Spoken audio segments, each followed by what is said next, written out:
Before I get started today, I have to preface my thoughts with this. I don't intend this to be overly philosophical, but what I want to say will take a little bit to lay out and unpack. So I hope you'll stick with me. Get your coffee.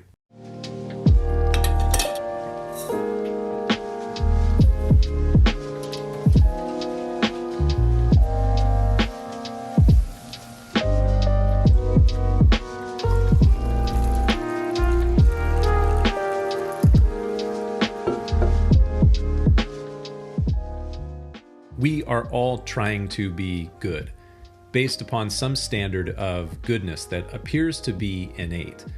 It's hardwired into us, and we instantiate these standards in moral systems.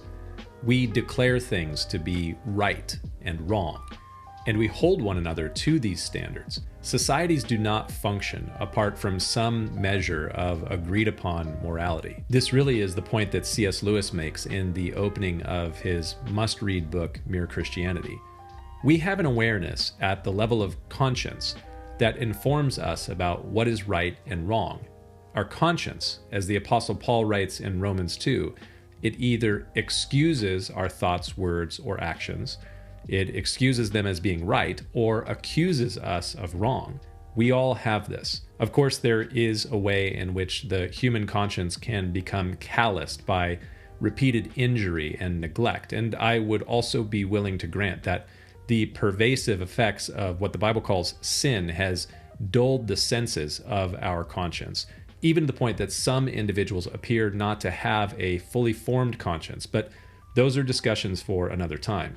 For all intents and purposes, I would argue that it is true to say that human beings have an inborn conscious awareness of categories of right and wrong, even down to a detailed awareness of basic objective moral truths.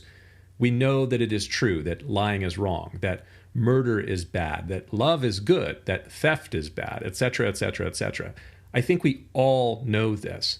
So then it is as true to broadly assert that all humans have this conscious awareness as it is to say that all humans have 10 fingers and 10 toes. Yes, there are some humans that do not have 10 fingers or 10 toes, whether due to birth defects or injury, but it is enough true to say that all humans have 10 fingers and 10 toes, and it is enough true to say that all humans have a conscience. Okay, but what's the point of all this, you ask?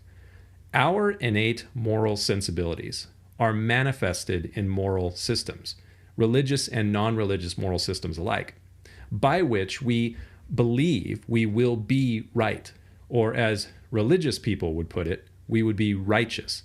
And not only will we individually attain some form of rightness or righteousness, but also in keeping these moral systems, we will usher in a state of enlightened perfection. Utopia. If we just lived according to X system of righteousness, then we ourselves would achieve personal righteousness and perhaps bring about global perfection, resulting in perfect well-being for all. We have both sacred or religious and secular, non-religious expressions of this sort of concept. Look around. This is the reality we live in. It is important to understand that the non-religious atheistic crowd has this religious impulse just as much as the traditionally religious, and they are just as convinced that their view is correct as are those that are Protestant, Catholic, Jewish, Hindu, Muslim, or Buddhist. Every group, religious and non-religious alike, has moral sensibilities and systems that they believe are self-evidently true and rational. They are convinced that their way is the way. They are trying to influence and persuade others to adopt their perspective. And unfortunately, from time to time, if we're unable to persuade people by influence, we'll try to force our view upon them. If you've gotten this far in this video and watched some of my other videos, I'm sure you've noticed that I'm a Christian, I'm a pastor. I know church history, and I understand that at various times in church history, Christians have been as guilty as others of trying to force our worldview when we were unable to persuade by influence. I'm not one to try to hide that reality, and I won't make excuses for it. But I will say that when Christians have done so, they have done so without the full support of Scripture. Moreover, I think we've been guilty of doing so as a result of misunderstanding the purpose of our God-given conscience and the revelation of Scripture. In Romans chapter 3, the Apostle Paul says, "By the law is the knowledge of sin." Here's the point.